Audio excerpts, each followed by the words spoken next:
Olá pessoal, seja bem-vindo ao meu canal Eric Cardoso. Esse é mais um vídeo da nossa série O que você não leu em Jonas.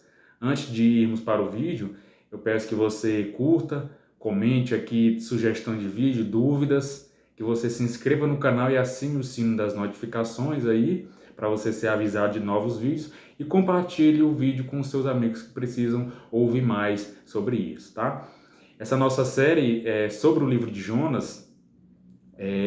Ela tem como tema o que você não leu em Jonas. Esse é o episódio 2. O episódio 1 já está postado aqui. Então, se você não assistiu, confere lá. Você não precisa assistir o primeiro para entender o segundo, mas é muito legal que você acompanhe essa série do início ao fim, que com certeza vai te abençoar bastante, tá? O segundo ponto aqui que nós precisamos ver, que às vezes não é abordado em muitas pregações, muitos ensinamentos, muitos estudos não são abordados. Um desses pontos em Jonas é sobre a misericórdia de Deus, né?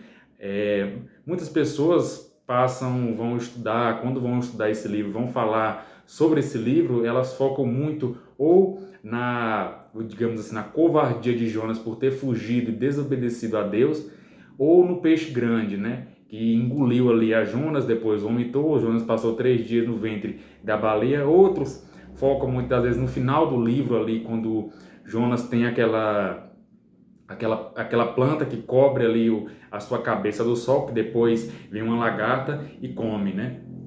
Então, são pontos assim que com certeza são pontos marcantes do livro, mas que não é o mais importante. Um dos pontos que muitas vezes não é abordado ali no livro de Jonas é a misericórdia de Deus ali. E nós vamos lendo o livro e vamos percebendo ali esses traços, esses pontos da misericórdia de Deus, o quão grande, o quão imensa é a misericórdia de Deus naquela época, né? Naquela época, hoje e sempre, né? E a gente percebe o quanto Deus não mudou. Deus, às vezes a gente fala muito sobre o Deus do Antigo Testamento como se fosse dois deuses diferentes, né? Deus, assim, que eu falo segundo, entre aspas, porque não acreditamos nesse ponto, porque Deus ele não muda, né? Malaquias capítulo 3 diz que o Senhor ele é imutável, o Senhor não muda. Lá em Hebreus capítulo 13 já diz que Deus, Jesus ele é o mesmo ontem, hoje e eternamente. Ou seja, Deus ele é imutável. Não existe um Deus no Antigo Testamento e existe um Deus no Novo. Não existe dois deuses, existe somente um Deus único e imutável. Então, muitas vezes focamos muito às vezes, entender Deus como um Deus irado, um Deus de juízo. Olhamos muito essa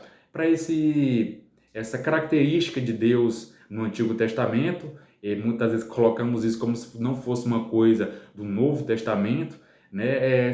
Isso é tema para outro vídeo, né? Mas o que eu quero dizer, focando nisso, o quão o livro de Jonas mostra que Deus ele é misericordioso. O Senhor ele promete destruir Nínive, mas ele mostra misericórdia. E nós vamos perceber nesse vídeo que não somente para com Nínive foi um alvo da misericórdia de Deus, mas também todos os personagens dessa história do livro de Jonas foram alvos e foram receptores da misericórdia de Deus aí, né? O primeiro ponto aí que a gente percebe, né, ali é a misericórdia de Deus sobre os tripulantes daquele navio. A gente percebe ali na história que Jonas ele foge ali, né, entra num navio, em vez de ele ir a Nínive, ele vai em um navio para Tarsis, né, paga a sua passagem, entra e no decorrer da viagem o Jonas está dormindo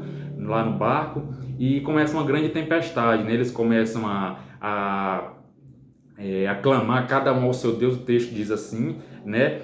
Eles começam ali a lançar sortes para ver quem que era essa pessoa, o que estava acontecendo, quem era o culpado, né? Tinham esse pensamento. E após eles ouvirem a história de Jonas, que estava fugindo de Deus, eles fazem toda aquela história que já é conhecida, né? Jogam Jonas ao mar de acordo com o seu pedido e assim o mar se acalma, né? a tempestade ela passa, o mar ele deixa de estar enfurecido.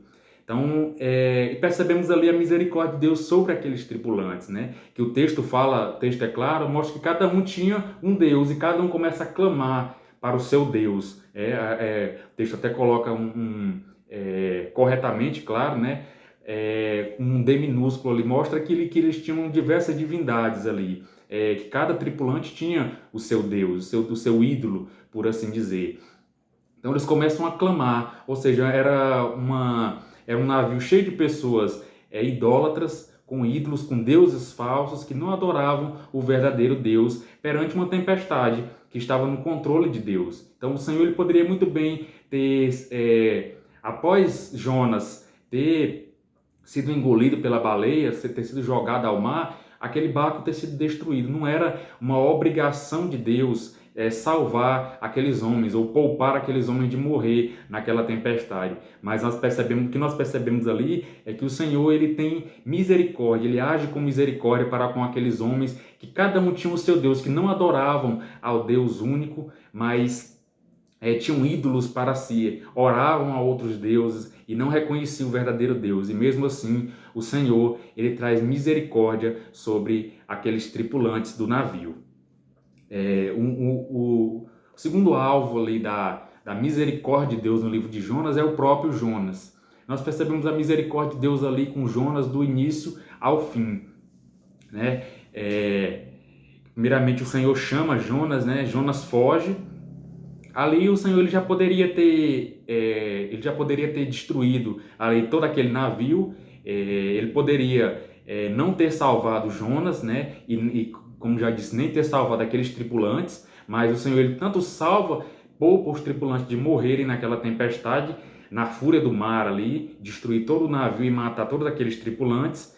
O Senhor poupa tanto os tripulantes quanto poupa Jonas, mandando uma baleia para engolir o profeta, ainda mantém o profeta vivo durante 3 dias e 3 noites lá no ventre do peixe grande, né?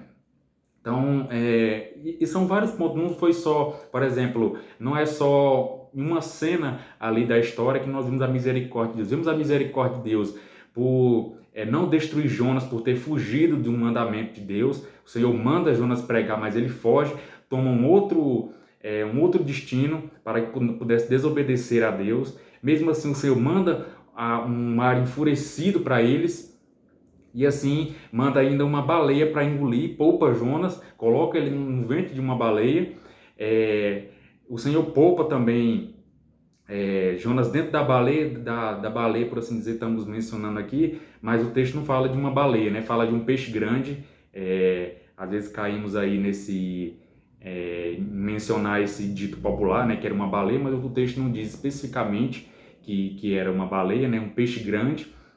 O Senhor poupa Jonas durante 3 dias, porque sabemos muito bem que o ventre de um peixe, seja ele qual for, de algum animal, não é um ambiente propício à vivência de um ser humano, ou à estadia de um ser humano, ainda mais durante 3 dias. Então, vemos aí que o Senhor age de misericórdia também. Jonas consegue ficar dentro do ventre daquele peixe e ainda orar ao Senhor, né? Nós percebemos aqui, temos o capítulo 2 de Jonas é destinado a mostrar essa oração dele, né? Onde ele fala no versículo 2 do capítulo 2: em meu desespero clamei ao Senhor e ele me respondeu. Do ventre da morte gritei por socorro e ouviste o meu clamor. Jogaste-me nas profundezas, no coração dos mares. Correntezas formavam um turbilhão ao meu redor, todas as tuas ondas e vagas passaram sobre mim. Eu disse, fui expulso da tua presença, contudo olharei de novo para o teu santo templo. Ou seja, o Senhor poupou Jonas também, não somente de ter dado mais uma chance para ele não ser morto ali naquela fúria do mar, mas também poupou ele dentro do ventre daquela baleia, daquele peixe grande, né? Então, vemos aí esse segundo ato de misericórdia de Deus para com Jonas ali, né? E a história se desenrola onde Jonas prega aquela cidade, mostra ali poupa a cidade e depois disso ainda percebemos ali um epílogo ali, um final da história ali, onde o Senhor ele salva o povo e assim ele vê ali, se depara com um Jonas irado, porque ele dizia: Senhor, eu sabia que o Senhor ia poupar, por isso que eu não queria vir aqui pregar. Eu sabia que o Senhor ia poupar esse povo. Eu sabia que o Senhor é um Deus de misericórdia. Eu sabia que o Senhor é um Deus paciente. Eu sabia que o Senhor iria poupar esse povo. Então ele estava dizendo assim: não precisava eu ter vindo pregar, não precisava eu ter passado por tudo isso, porque eu já sabia. Por isso que eu não queria vir aqui pregar. Porque eu já sabia que o Senhor é um Deus misericordioso, bondoso, paciente, eu não queria vir. Então Jonas fica demasiadamente irado e percebemos que o Senhor ele faz crescer aquela árvore ali, uma planta ali que cobre a cabeça de Jonas e depois ela morre em um curto espaço de tempo ali, em um curto período de tempo. Aquela árvore morre por conta de uma lagarta que morde ali o pé, por assim dizer, da planta, e a planta acaba secando e Jonas ele tem o sol que bate bem na sua cabeça e ele deseja profundamente morrer. E a gente vê novamente esse ato de misericórdia de Deus para com Jonas, novamente tendo uma paciência, uma misericórdia de não destruir Jonas ali novamente. Porque assim, por exemplo, nós pintamos Deus muitas das vezes como um Deus somente irado. Quando não é assim, pintamos Deus somente um Deus de amor, que tolera tudo e que aceita de tudo. Então, assim, vemos muitas das vezes somente um Deus unilateral, não entendemos Deus. Com certeza nunca iremos entender Deus na sua completude, mas nós temos diferentes características de Deus que mostram um Deus com diversas características, diversas formas de ser, né, diversas formas de se comportar aí, um Deus complexo, um Deus completo e ainda um Deus grandioso, um Deus santo, um Deus justo e ainda assim um Deus com uma justiça amorosa, né? E percebemos aí que mesmo perante esse acesso de fúria de Jonas, o Senhor, ele teve paciência para explicar, para trazer uma lição ao profeta Jonas para que ele pudesse aprender. Que se ele fala, se você teve misericórdia, teve compaixão dessa árvore que você nem plantou, nem ajudou a crescer, não fez nada para que ela pudesse crescer, por que eu não teria misericórdia desse povo? Então o Senhor ele tem essa paciência de ensinar aí o profeta Jonas e mostrar o quanto é um Deus de misericórdia, o quanto Deus teve paciência para ainda assim, depois de tudo o que Jonas passou, ele poder ensinar uma lição ao profeta Jonas. E o último, para a gente fechar o nosso vídeo aqui, o último alvo da misericórdia de Deus é aí Nínive, né? Que é o ponto mais óbvio aí, né? Mas que percebemos essa riqueza aqui no texto, que nós percebemos que o chamado de Deus para Jonas, ele é no versículo 2 do capítulo 1, ele diz: vá depressa à grande cidade de Nínive e pregue contra ela, porque a sua maldade subiu até a minha presença. Ou seja, o Senhor ele tem um senso de urgência para ou destruir ou poupar aquela cidade. Ou seja, a própria ação de Deus para que pudesse mandar Jonas com urgência pregar, vá depressa àquela cidade e pregue contra ela, é um ato de misericórdia. Ou seja, pois Deus, ao invés de destruir logo aquele povo que fazia diversas atrocidades, que pecava contra Deus, que não vivia de acordo com os princípios de Deus, o Senhor dá mais uma chance, ainda envia um mensageiro para levar a mensagem, para mostrar que aquele povo estava em rebelião contra Deus. Ou seja, o Senhor envia os seus profetas a pregar a Nínive, ao mundo, e assim, esse é um ato de misericórdia de Deus, mostrar o evangelho de Deus, mostrar essa necessidade de arrependimento aí, né? Que vemos aí essa urgência de Deus, vá depressa à cidade de Nínive e pregue contra ela, ou seja, ela precisa ouvir e entender que está em rebelião contra mim e tem necessidade de se arrepender para que eu possa poupá-la e não destruí-la. E nós percebemos aqui que eles ouviram a mensagem de Jonas, que Deus iria destruir se eles não se arrependessem, e eles proclamaram o jejum. E disseram assim, talvez Deus se arrependa e abandone a sua ira e não sejamos destruídos.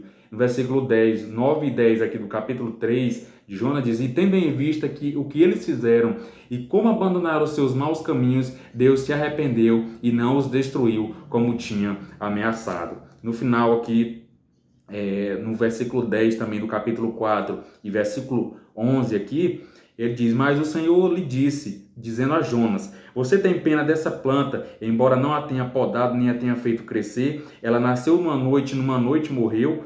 Contudo, Nínive tem mais de 120 mil pessoas que não sabem nem distinguir a mão direita da esquerda, além de muitos rebanhos. Não deveria eu ter pena dessa grande cidade?